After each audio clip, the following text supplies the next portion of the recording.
नहीं, किस्मत ने ठीक की है। किस्मत में जो लिखा था वो मिला है, बाहर चले जाइए।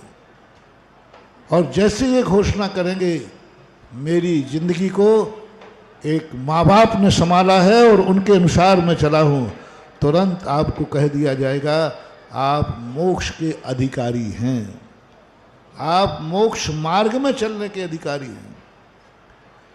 आप कदम बढ़ा सकते हैं, आप वृत्ति बन सकते हैं। जो 12 व्रत होते हैं मनुष्यों की अपेक्षा,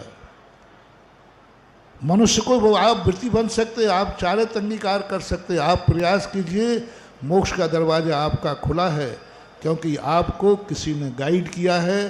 तुम स्वतंत्र होकर के स्वच्छंद नहीं हो, तुम्हारे पास प्रकृति की और कर्म की कोई भी अंकुश नहीं था, फिर भी माँ बाप ने तुम्हें संभाला है। माँ बाप के संस्कारों के बिना मोक्ष का दरवाजा नहीं खुलता। लोग माँ बाप को छोड़ते हैं, माँ बाप की जरूरत नहीं समझते। सुनो, आज तीर्थंकर को भी आखिर माँ बाप की गोदी में जन्म लेना पड़ा, माँ बाप से संस्कार लेना पड़ा, माँ बाप से गोत्र जाति लेना पड़ी, माँ बाप के अनुसार अपनी आलम्बन भूत जब वस्तु बनती है। और इसी का परिणाम ये होगा कि आज वो इतने पावन तरीके से जन्मेंगे। आज उनके कल्याणक मनाने की बात आई है, क्योंकि उन्होंने अपना जीवन एक ऐसी धारा से नियत कर दिया कि मैं चैतन्यवान हूँ, मैं चैतन्य स्वरूप हूँ, मैं नियत धारा में नहीं चलूँगा। मैं जो करना चाहूँ वो करेंगे और मेरे माँ बाप जो करना चाहें मैं उसके अनुसार चलूँगा। निमित्त की पराधीनता, जो कहते हैं कि उपादान वस्तु स्वतंत्र है, उनके लिए आज बहुत बड़ी चीज़ तुम्हें सामने है कि भगवान को भी निमित्त का सहारा लेना पड़ा। क्यों नहीं प्रकृति ने इनकी वीआईपी व्यवस्था बनाई? क्यों इनको माँ बाप के घर में रहना पड़ा? क्यों इनको अपने शरीर का निर्माण माँ बाप के राज्य और वीरज से करना पड़ा? क्या है ये सारी चीज़ें? तीर्थंकर, प्रकृति के जन्म लेने वाला तीर्थंकर मल में जन्म रहा है, मल का आलम्बन ले रहा है इस आत्मा के लिए। इसके लिए कोई प्रकृति ने वीआईपी व्यवस्था नहीं की कि नहीं तीर्थंकर जो हैं वो इस प्रकार के गंदे शरीर में गंदे मलमूत्र से इनका शरीर नहीं बनेगा, माता पिता के रज वीरज से इनका शरीर नहीं बनेगा, ये 9 महीने गर्भ में नहीं रहेंगे, ये माँ के द्वारा उच्छिष्ट भोजन नहीं करेंगे, ये माँ के द्वारा ली हुई श्वास नहीं लेंगे। नहीं, कहाँ है वास्तु स्वतंत्र? कहाँ है वो स्वतंत्र सत्ता? तीर्थंकर बनने के बाद, छायक सम्यक दृष्टि होने के बाद, तो भी उसके अंदर नियत सत्ता नहीं, निमित्त के अधीन होना पड़ा। निमित्त की अधीनता स्वीकार करना पड़ी। प्रकृति ने नियम बना दिया, नहीं आप भी उसी तरीके से जन्मोगे। जन्म के बाद भली देवता इनको भोजन कराएं, लेकिन गर्भवास में तो ये भी माँ का जूठा ही खा रहे थे। माँ के द्वारा खाया हुआ उच्छिष्ट भोजन इनके शरीर का निर्माण हुआ है। माँ के द्वारा ली हुई श्वास से इनकी श्वास मिली है, माँ के द्वारा किए हुए भोजन से इनका भोजन हुआ है। और वही संस्कार इनके जीवन की निमित्त की पराधीनता। यहाँ इतनी बड़ी शक्तिमान को ही जब आलम्बन लेना पड़ रहा है, तो हम और तुम तो बहुत पीछे हैं महानुभाव। इसलिए दुनिया में जब भी तुम्हें स्वतंत्र सत्ता प्राप्त हो, तो यह बात की चेतनता रखना कि तुम्हारे लिए कोई आलम्बन है कि नहीं। बस इतना चयन करने की छूट हमें है कि हम कैसा निमित्त चाहते हैं। हम माता मरु देवी जैसे निमित्त चाहते हैं, हमारा कुल और जाति अच्छी हो, हमारा वहाँ पर जाकर जन्म हो जहाँ पर हमें ऐसे संस्कार मिले जिन संस्कारों के साथ हम कुछ करने के लायक बन सके। आज ऐसी स्थिति में एक ऐसी पावन आत्मा, फिर भी स्वतंत्रता देखो इनकी, मतलब स्वतंत्र होकर के भी परतंत्र है।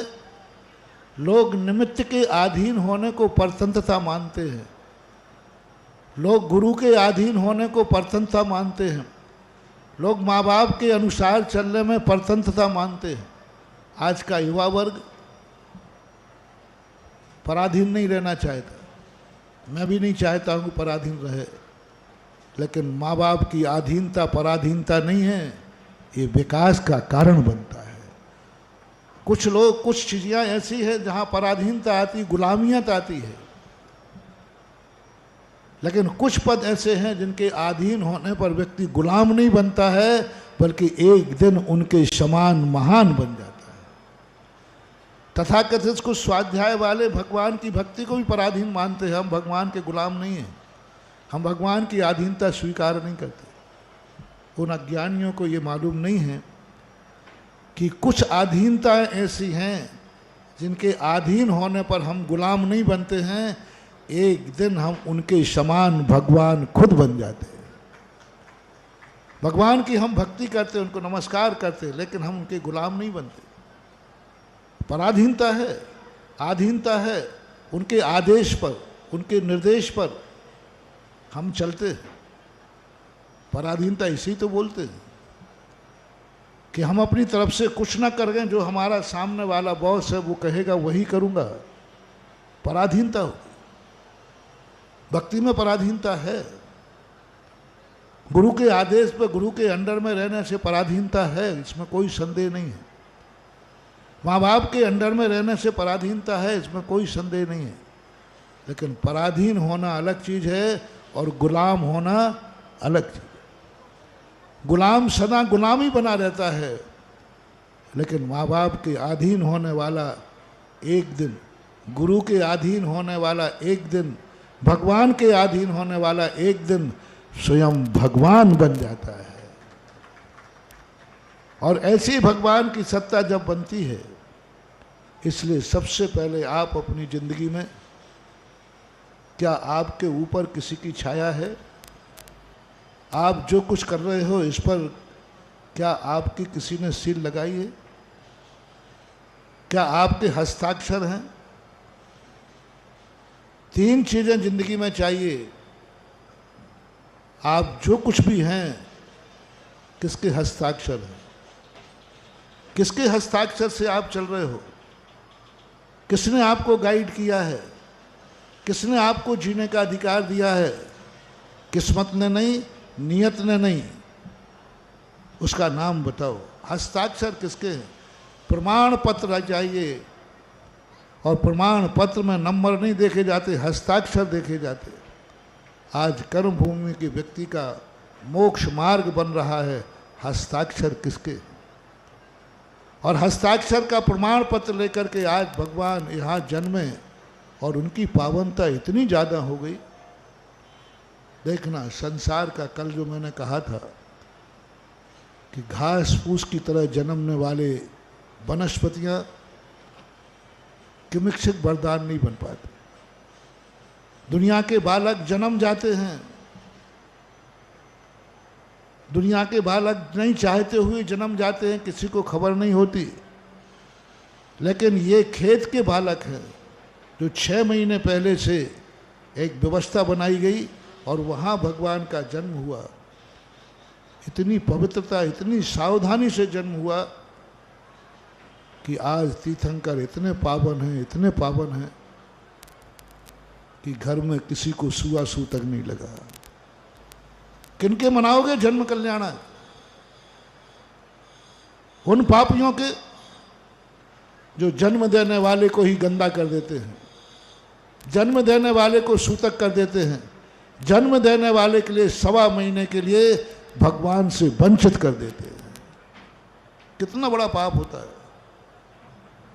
एक बालक दुनिया के जन्मता है, जन्म देने वाली उस परम उपकारी माँ को 45 दिन तक के लिए धर्म से वंचित कर देता है।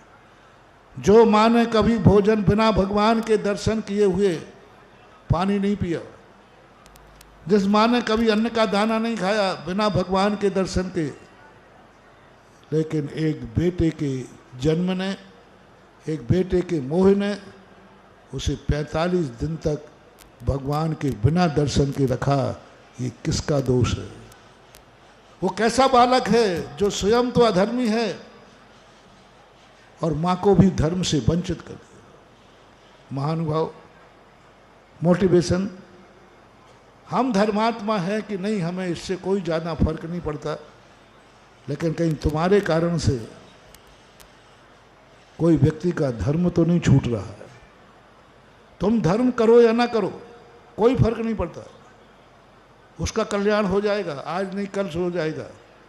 लेकिन सबसे बड़ी जिंदगी में ये नहीं सावधानी रखना है कि तुम धर्म कर रहे हो या नहीं, सबसे बड़ी सावधानी रखना है मेरे कारण से किसी का धर्म तो नहीं छूट रहा है। निधत्त निकाचित कर्म, उस पापी को नहीं होते जो पाप कर रहा है। निधत्त निकाचित कर्म उसको नहीं होते जो बनते जो धर्म नहीं कर रहा है। निधत्त निकाचित कर्म उसको बनते हैं जिसके कारण से दूसरा धर्म बाधा बन रहा है, वो धर्म नहीं कर रहा है। संसारी व्यक्तियों का सबसे बड़ा पाप है कि वो जन्मते ही अधर्मी होता है, इसकी कोई बात नहीं है।